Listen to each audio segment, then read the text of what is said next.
የእናቶችና የጨቅላ ህጻናት ጤና ለመጠበቅ የእናቶች ማቆያ ፋይዳው ከፍተኛ መሆኑን ተገልጋዮች ተናገሩ። አስከተማ ግንቦት 27 2017 ዓ.ም በዋግምራ ብሔረሰብ አስተዳደር በጋዝጊብላ ወረዳ በጤና ጣቢያ የእናቶች ማቆያ የሚሰጠው የወሊድ አገልግሎት የእናቶችና የህጻናት ጤናን ለመጠበቅ የጎላ ሚና እንዳለው የአገልግሎቱ ተጠቃሚ እናቶች ተናግረዋል። በእናቶች ማቆያው ከቅድመ ወሊድ ጀምሮና ከወለዱም በኋላ ከተሟላ የምግብ አቅርቦት፣ የጤና አገልግሎትና ሌሎች ድጋፎችን ጨምሮ አገልግሎት እያገኙ መሆናቸውን በአስከተማ ጤና ጣቢያ የእናቶች ማቆያ አገልግሎት ተጠቃሚ የሆኑት ወይዘሮ ትዕግስት ተምሮ ተናግረዋል። 5 እስከ 4 ወር ተቀምጫለሁ። ፓውሎት ደግሞ 12 ቀን ቁርስ፣ ምሳ፣ እራት፣ ሙቅ ሻይ፣ ቡና፣ መኝታ፣ ልብስ ተጠቅሜያለሁ። አንሶላ፣ ልብስ፣ ፍራሽ፣ ለህፃናቱ ደግሞ ልብስ፣ ለኔ ቢጃማ፣ ቁምጣ ምናምን ሳሙና ድጋፍ አድርገውናል። ሀዛር የምትፈሳሽ ስራ ሀይ አመጣ ደግሞ ሕክምና ታደርጋለህ። እናቶች ቅድሚያ ሲያማቸው ቀድሞ ጤና ጣቢያ መውለድ መምጣት ጠቀሜታ አለው።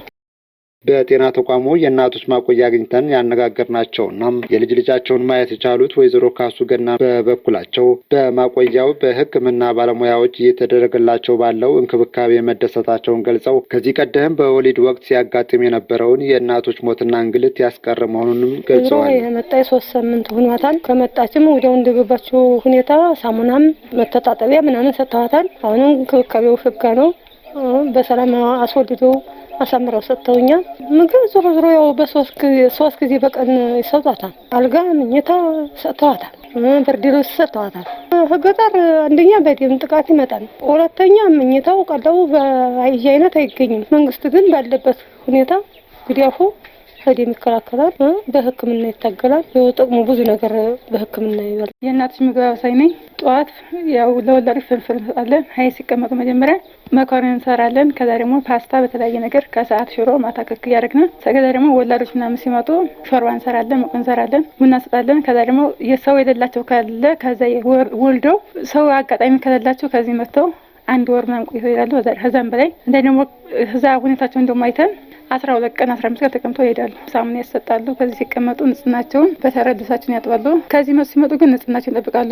ልጁም የተለያየ ነገር ክትባት ያገኛል፣ ጤንነት ያገኛል። የእናቶች ማቆያ መዘጋጀቱ ለእናቶች ክትትልና ድጋፍ ለማድረግ የቤት ውስጥ ወሊድን ለመቀነስና እናቶች በወሊድ ምክንያት ህይወታቸውን እንዳያጡ ለማድረግ ከፍተኛ አስተዋጽኦ እያበረከተ መሆኑን የገለጹት የአስከተማ ጤና ጣቢያ ኃላፊ አቶ ገብረ ህይወት ካሳ ወላድ እናቶች በማቆያቸው የተሻለ አገልግሎት እያገኙ መሆናቸውን ተናግረዋል። እናቶች በእርግዝና ቆይታቸው አስፈላጊውን የጤና ክትትል እያደረጉና የመውለጃ ጊዜያቸው ሲቃረብም በተዘጋጀላቸው የማቆያ ክፍል እንዲወልዱ መደረጉ በእናቶችና ህጻናት ጤና ሊገጥም የሚችልን የጤና እክል ለማስቀረት አስችሏል ብለዋል። በወሊድ ምክንያት በእናቶችና ህጻናት ላይ ሊደርስ የሚችልን የጤና እክል ብሎም የሞት አደጋ ለመታደግ የጤና ባለሙያዎችና ጤና ኤክስቴንሽን ሰፊ የግንዛቤ ፈጠራ ስራ እየሰሩ መሆኑን የገለጹት ኃላፊው በዚህ ዓመት በጤና ጣቢያው መረጃው እስከተጠናቀረበት ጊዜ ድረስ ወደ 100 የሚሆኑ እናቶች በሰላም መውለዳቸውን ተናግረዋል። ቁጥር በ10 ወሩ ወደ 100 የሚሆኑ እናቶች ማቆያ ክፍል ገብተዋል። ይሄ የሆነበት የቻለው ምክንያቱም ባለሙያዎች የኮንፈረንስ በየቦቱ እየሄዱ የጤና ትምህርት ይሰጣሉ። እዛ ክትትል እንዲያደርጉ እዛው አስፈላጊ ግብዓቶች በአውትሮች በተለያዩ ነገር በኮንፈረንስ እንደዚህ ባለሙያ እየተቀናጀ እየሄደ እናቶች ቤት መውለድ የለባቸውም፣ በጤና ተቋም መውለድ አለባት እናት በሚል የተሻለ ቁጥር ነው ያለው። ከባለፈው ዓመት ወደ 100 እናቶች የሚሆኑት እዚሁ ቆይተው እዚህ በሰላም ተገላግለው ወደ ቤታቸው የተመለሱበት ሁኔታ አለና የአገልግሎት አሰጣጡም ጥሩ ነው።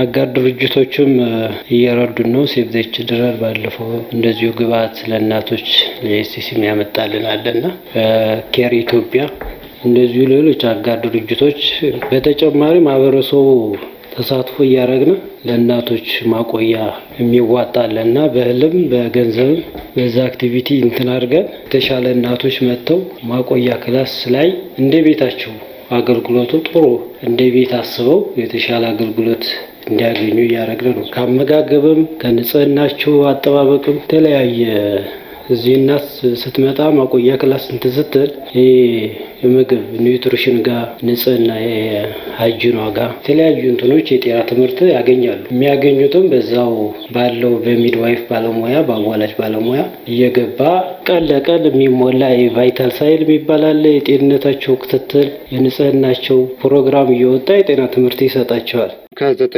የጤና ስትራቴጂ እቅዶች በጤናው ሴክተር በትኩረት ከሚሰሩ ተግባራት መካከል የእናቶችና ህጻናት ጤና አጠባበቅ መሆኑን የገለጹት የጋዝግብላ ወረዳ ጤና ጽሕፈት ቤት ምክትል ኃላፊ አቶ ተስፋ ዘመድዬ እንደተናገሩት በጤናው ዘርፍ የተጀመረውን የለውጥ ጉዞ ቀጣይነት እንዲኖረው ለማድረግ የእናቶችና ህጻናት ጤና ለመጠበቅ በትኩረት እየተሰራ መሆኑን ገልጸዋል። ማቆያው እናቶች በቤት ውስጥ ለመውለድ በሚያደርጉት ሙከራ በሚከሰት የተራዘመ ምጥ የሚሞቱ እናቶችን ህይወት ለመታደግ ያለውን ፋይዳ ከፍተኛ መሆኑንም አብራርተዋል። በሌላ በኩል የእናቶችን ሞት ለመቀነስ አስተዋጽኦ የሚያደርገውን የቤተሰብ እቅድ ተደራሽ ለማድረግ በሚደረገው ጥረት የግንዛቤ ማስጨበጫ ፕሮግራም እየተሰጠ መሆኑ የማህበረሰቡ ግንዛቤ ከጊዜ ወደ ጊዜ እያደገ መምጣቱን የተናገሩት ኃላፊው እንደ ወረዳ ባሉ ጤና ጣቢያዎች በ10 ወር ውስጥ 1059 እናቶች መውለድ መቻላቸውና ከነዚህ ውስጥ ደግሞ በእናቶች ማቆያ ክፍል አገልግሎቱን ያገኙ 756 እናቶች መሆናቸውን አክለዋል።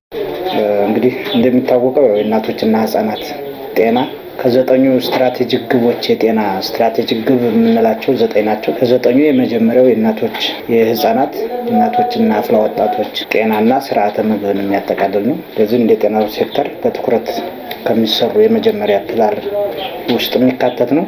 በዚህም እንግዲህ እንደ ጤናው ሴክተር እስካሁን በነበሩት 5 ጤና ጣቢያዎቻችን የእናቶች ማቆያ ገንብቶ ወይንም ግንባታ የሌላቸውን ደግሞ እዛው ባሉ ክላሶች አገልግሎት ለመስጠት ጥረት እየተደረገ ቆይቷል። በማሳያ ያክል የአስከተማ ጤና ጣቢያን መውሰድ እንችላለን። የጣባ ጤና ጣቢያን መውሰድ እንችላለን። እነዚህ የራሳቸው ግንባታ ኑሯቸው የብቻ አገልግሎት የሚሰጡ የእናቶች ማቆያ ክፍል 3 እና እዛ በላይ ክፍል እንዲኖረው ተደርጎ አገልግሎት እየሰጡ ያሉ ናቸው። እንደ ድፍቋና አርካ ስንወስድ ደግሞ በማህበረሰቡ ተሳትፎ የብቻው ግንባታ ባይኖር ሰፊ የጤና ተቋም ግንባታ ስላላቸው ከነዛ ውስጥ አንዱን ዋርድ ለይቶ አገልግሎት እንዲሰጡ እየተደረገበት ያለ በመንግስትም በአጋር ድርጅቶችም አማካኝነት ግብአቶቹ እየቀረቡ አገልግሎት እየሰጠ ያለበት ሁኔታ ነው ያለው። አጠቃላይ የእናቶችና ህጻናትን ጤና ከማስጠበቅ አንጻር እናቶች እዛ ሲመጡ ያው እንደ ቤታቸው እንዳዩት ከሻይ ቡና ጀምሮ የገንፎ ዝግጅት፣ ሌሎችም እንደ ባህላቸውና እንደ ሁኔታቸው የሚያስፈልጋቸውን ነገር ለማሟላት ብዙ ጥረት ተደርጓል። የሰው ግንዛቤ እየጨመረ የመጣበት ሁኔታ አለ ማለቱን የሚያሳይ ነው።